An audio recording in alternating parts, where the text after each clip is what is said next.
আসসালামু আলাইকুম। আমি তৌহিদ ইসলাম।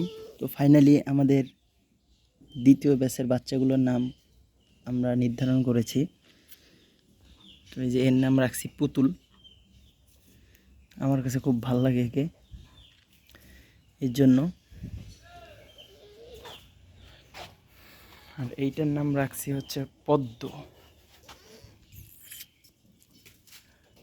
এটাও ভাল লাগে। এই দুইটাই মেয়ে বাচ্চা। তো আমরা যেহেতু মেয়ে বাচ্চাগুলো রাখবো, এর জন্য এদের নাম দিলাম। আর ছেলে বাচ্চাগুলো আমরা আর ১-১.৫ মাস পর আল্লাহর রহমতে, আল্লাহ যদি চায় তো বিক্রি করে দিব।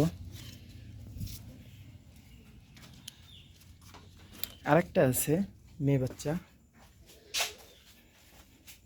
এই যে এটাও একটা ছেলে বাচ্চা, পাঠা। এগুলোর নাম রাখবো না, যেহেতু ১-১.৫ মাস থাকবে আমার কাছে, ২ মাস ঊর্ধ্বে। মায়া বাড়াই লাভ নাই।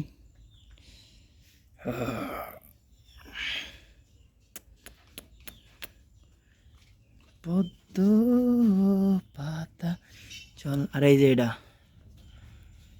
ইন্টারন্যাশনাল কালুয়া। ওরে লে লে লে লে লে।